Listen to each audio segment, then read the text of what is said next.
Foreman expects me to read an X-ray on this itty-bitty screen. Should have emailed me a larger phone. Why are you packing? We're leaving this afternoon for the conference on pharmacology and public policy. We? We discussed this. It's been on your calendar for weeks. So is Ramadan. Think of it as a vacation. Nice, healthy Adirondack air. Or not. I don't care. You're coming with. You should come with me.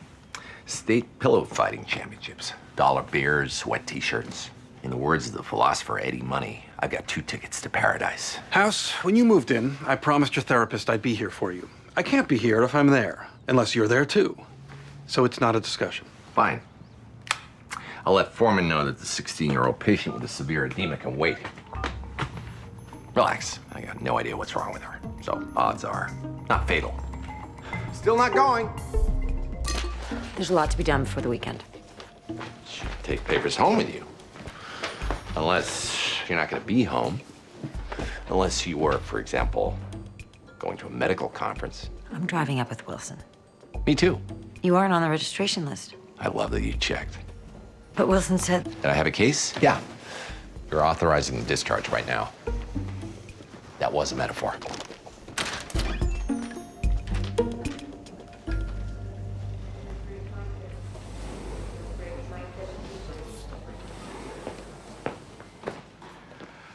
Busy right now. Is he dying? Yeah. The next 10 minutes? Unfortunately, no. He's in a lot of pain. I've thought about it. You're right. I should go to the conference. You found out Cuddy's going. Oh, God, no. She'll ruin everything. We leave in 2 hours. Why are you reading my program guide? It's not like you plan on attending any of the presentations. I'd like to know how much boredom I'm missing. Patient perceptions of complications in end-stage chemotherapy. You didn't tell me you were giving a paper. And that was wrong. Last time you presented a paper, you gave me an advanced copy and asked for feedback. And you're wondering why I wouldn't want to repeat that experience? Well, look, an 80s party. Just when you think you've left a flock of seagulls behind in your rearview mirror, suddenly it's up ahead like an undead hitchhiker. Cuddy's going. Should pack my leg warmers. If you want her, ask her out. My God, man. Not some floozy in a bar. Just the floozy I work for. Gotta be no radical steps here. Gotta be subtle. We happen to attend the same party. The chat happens to turn personal. Like the frog in gradually boiling water. Exactly. She'll be red and delicious before she knows it. What could possibly go wrong?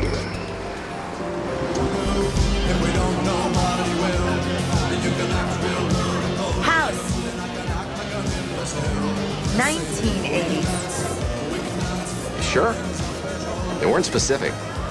How much did it cost you to rent that? It was in Wilson's bag. Dr. Perlmutter, I read your article on neural degeneration. Well, you didn't really take that seriously, did you? I just wrote that for the money. Well, hey there, Jane Fonda. Would you care to dance exercise? Sorry, we were just about to hit the floor. Thank you. You like? I'm okay. As long as you don't expect rhythm.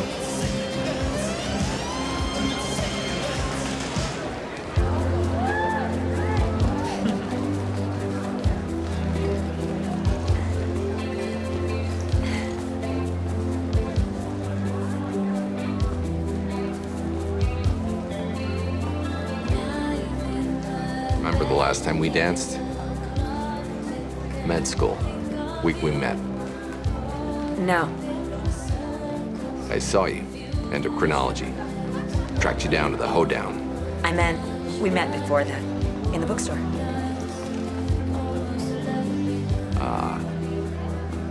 My 3rd day of school, I hand my syllabus to the guy behind the counter. He barely looks at me, just skims the sheet and tells me I'm overly ambitious, I have a chip on my shoulder, and I know how to party.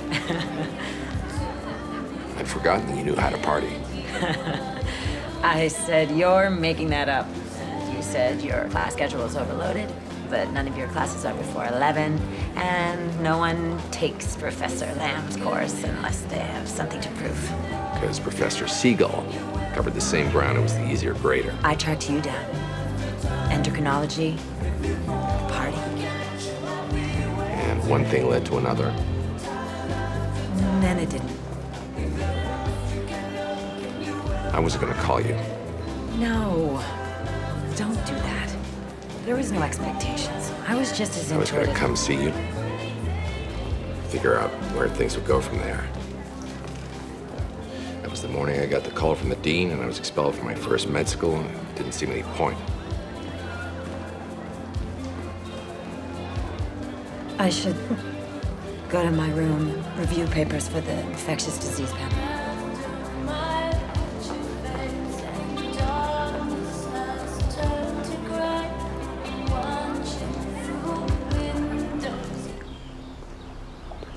Isn't the MRSA panel going on?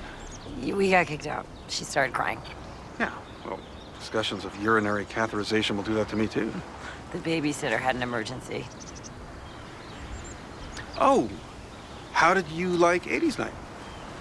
House talked with you? I was being subtle about it. You left suddenly. I know House can be a little much sometimes. Well, he was sweet. It's no better than to rely on that. He's trying. Yeah, I know. I'm a mother now. I need a guy I can count on every single day. That's never been House. She doesn't think you're reliable, and you will remain friend-zoned until that changes. I can't convince her that I'd change my entire personality in a weekend. Yeah, but you could make the first step. What does she need? Today, a babysitter.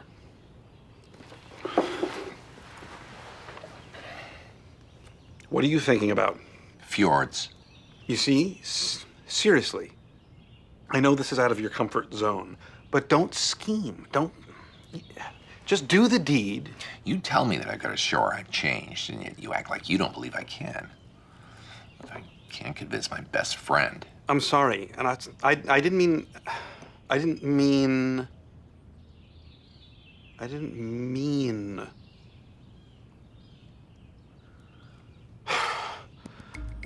You drugged me. She's better off without you.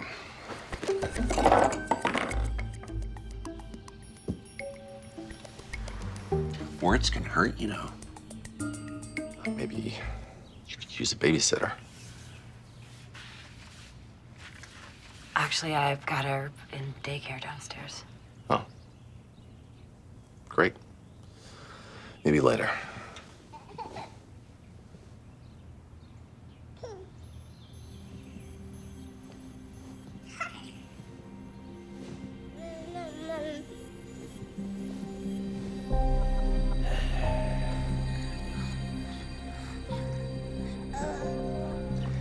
Hey, House. Hey, Lucas.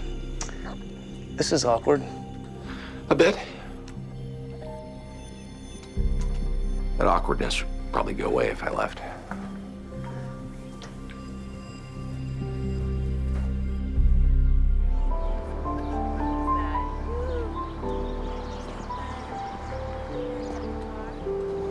Driving? He looks like a guy who'd be there every day. Minibar is restocked. I say we grab some pretzels for the road. When you do what I did, it's not enough to tell yourself you did nothing wrong. You need to hear it from someone else. If not God or society, a friend. Otherwise, you go crazy. What you said to me up there. Thank you. You're a good friend. God, you should know that. You should let her know that I drugged you so you wouldn't confess to murder. Let's get out of here. Someone could have recognized you. First U.S. conference I've attended in 15 years. Pearl butter? Toronto, all weekend. Airtight alibi.